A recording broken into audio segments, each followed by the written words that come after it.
की जनता और अपने देश की जनता काम को भूल जाती है।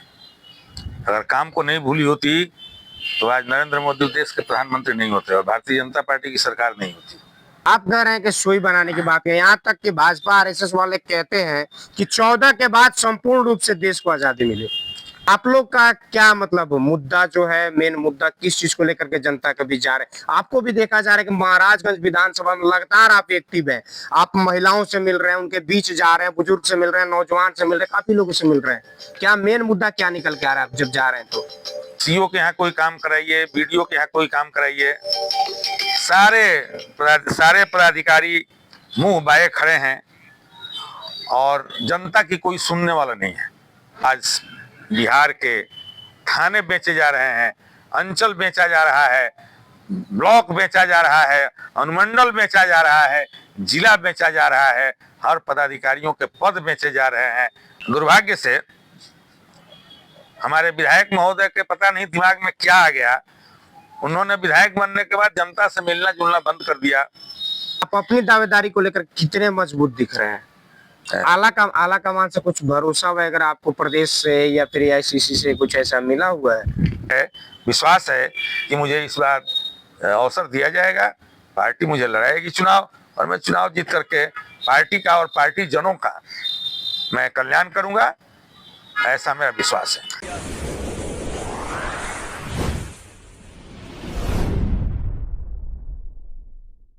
नमस्कार। बिहार की राजनीति आजकल खास तौर से गर्म देखी जा रही है और इसी संदर्भ में सिवान जिले के विशेष रूप से बात करें तो इसी संदर्भ में हमारे साथ बात करने के लिए सिवान जिला कांग्रेस कमेटी के पूर्व जिला अध्यक्ष डॉक्टर विदुशेखर पांडे जी हैं, जिनसे बात करेंगे, जानने का प्रयास करेंगे। बहुत सारे मुद्दे हैं जिस मुद्दे को लेकर लगातार ये लोग आंदोलन कर रहे हैं, जन समस्याओं को उठा रहे हैं और यहाँ तक कि अधिकारियों से सवाल जवाब भी कर रहे हैं, जनता के बीच जा रहे हैं, उनकी क्या समस्या निकल के आ रही है, तमाम बिंदुओं पे इनसे बात करेंगे, जानने का प्रयास करेंगे। सबसे पहले स्वागत है आपका हमारे चैनल। आपका भी, आपके दर्शकों का भी स्वागत है। क्या काफी आप लोग एक्टिव अब देखे जा रहे हैं, धरातल पे आप लोग को देखा जा रहा है, जमीन पे यानी कि ग्रास रूट पे आप लोग की एक्टिविटीज ज्यादा देखी जा रही है, क्या विशेष कारण क्या है? देखिए, जनता की समस्याओं को लेकर के कांग्रेस पार्टी हमेशा जागरूक रही है और धरना प्रदर्शन के माध्यम से हम जनता की समस्याओं को प्रशासन और सरकार के सामने रखते आए हैं। लेकिन अभी जो कुछ तेजी आई है वो उसका मुख्य कारण है कि विधानसभा का चुनाव नवंबर में होने वाला है और बिहार की जनता और अपने देश की जनता काम को भूल जाती है। अगर काम को नहीं भूली होती तो आज नरेंद्र मोदी देश के प्रधानमंत्री नहीं होते और भारतीय जनता पार्टी की सरकार नहीं होती। जिस पार्टी ने देश को आज़ादी दिलाई और जिस देश में की आज़ादी के बाद सुई नहीं बनती थी, उसको इतना सब तरह से विकसित किया, वैज्ञानिक दृष्टिकोण से मंगल ग्रह पर भेजने तक की बात की, एक से एक आधुनिक संसाधन जुटाए। लेकिन चूंकि हमने अपना प्रचार नहीं किया, कांग्रेस पार्टी ने अपना प्रचार नहीं किया, तो ये झूठा वादा देकर के आज भारतीय जनता पार्टी की सरकार बिहार और भारत की जनता के छाती पर मूंग दल रही है। और उन्हीं समस्याओं से निजात दिलाने के लिए आज जिला कांग्रेस कमेटी सिवान ने समाहरणालय के सामने अपने जिला कांग्रेस कार्यालय से लेकर समाहरणालय तक प्रदर्शन किया, जनता की मांगों के साथ नारे लगाए और जिलाधिकारी से मिलने का और मिला और अपना ज्ञापन दिया। आप कह रहे हैं कि सुई बनाने की बात है, यहाँ तक कि भाजपा आरएसएस वाले कहते हैं कि 14 के बाद संपूर्ण रूप से देश को आजादी मिली। ये लोग जिस समय देश की आज़ादी की लड़ाई लड़ी जा रही थी, ये लोग अंग्रेजों की दलाली कर रहे थे। उन लोगों की जब अपनी सरकार बनी है तब वे लोग कहते हैं कि हमारा देश 2014 में आज़ाद हुआ। यह हमारे स्वतंत्रता सेनानियों का अपमान है, हमारे जो शहीद हुए उनका अपमान है और हमारे संविधान का अपमान है। समय चुनाव का अब जैसे कि आप ही कह रहे हैं और हालांकि चुनाव भी नजदीक है, सारी पार्टियां एक्टिव हो चुके हैं, आप लोग का क्या मतलब मुद्दा जो है, मेन मुद्दा किस चीज को लेकर के जनता के बीच जा रहे हैं? आपको भी देखा जा रहा है कि महाराजगंज विधानसभा में लगातार आप एक्टिव हैं, आप महिलाओं से मिल रहे हैं, उनके बीच जा रहे हैं, बुजुर्ग से मिल रहे हैं, नौजवान से मिल रहे हैं, काफी लोगों से मिल रहे हैं। क्या मेन मुद्दा क्या निकल के आ रहा है जब जा रहे हैं तो? देखिए, आपके प्रश्न के दो भाग हो गए। पहले मैं जनता की समस्याओं के बारे में आपसे बात करूंगा, उसके बाद महाराजगंज पर आऊंगा। आज नीतीश जी के शासन में भ्रष्टाचार इस कदर बढ़ गया है कि प्रशासनिक जितने पदाधिकारी हैं या जो उसके भवन हैं, वे सब ईंट उसकी पैसा मांग रही है, घूस मांग रही है। सीओ के यहाँ कोई काम कराइए, बीडीओ के यहाँ कोई काम कराइए, सारे पदाधिकारी मुंह बाए खड़े हैं और जनता की कोई सुनने वाला नहीं है। आज जो सरकारी नौकरियां हो रही हैं वे नियोजन के आधार पर हो रही हैं और स्थिति इतनी भयावह हो गई है कि 22,000 23,000 की नौकरी पाने के लिए एक नवयुवक को 2-2 से 3-3 लाख रुपए आउटसोर्सिंग कंपनीज को घूस देने पड़ रहे हैं। स्थिति यहाँ तक बिगड़ गई कि बीपीएससी की परीक्षा के लिए लड़का परीक्षा की तैयारी करता है और एक दिन पहले सरकार के बैठे लोग पेपर बेच देते हैं, पेपर लीक हो जाता है और जो हमारे मेधावी छात्र हैं वे घर बैठे रह जाते हैं और जो निर्बल कम बुद्धि वाले छात्र हैं वे उन परीक्षाओं में पास कर जाते हैं। और कोर्ट की ऐसी स्थिति है कि उसे सबूत चाहिए और यह सबूत जब रात में पेपर निकलता है और जब बांटा जाता है तो वहाँ कौन कैमरा लेकर के बैठा हुआ है, कौन उसकी गवाही देगा। लेकिन पेपर लीक होता है, यह बात सरकार भी मानती है। अगर एक सेंटर पर अगर पेपर लीक हो गया तो क्या वह बिहार में लीक होने से बचा? लेकिन कोर्ट भी न्याय नहीं दे पाई, इसका हमें बेहद अफसोस है। और आज बिहार के थाने बेचे जा रहे हैं, अंचल बेचा जा रहा है, ब्लॉक बेचा जा रहा है, अनुमंडल बेचा जा रहा है, जिला बेचा जा रहा है, हर पदाधिकारियों के पद बेचे जा रहे हैं और अफसरशाही इतनी हावी है कि किसी भी जनप्रतिनिधि की बात कोई सुनने को तैयार नहीं है। ऐसे में बिहार की जनता कहाँ जाए? और जो उसका मुखिया आज बना बैठा है नीतीश कुमार जी हमारे, उनको तो अपना दिमाग ही खत्म हो गया है।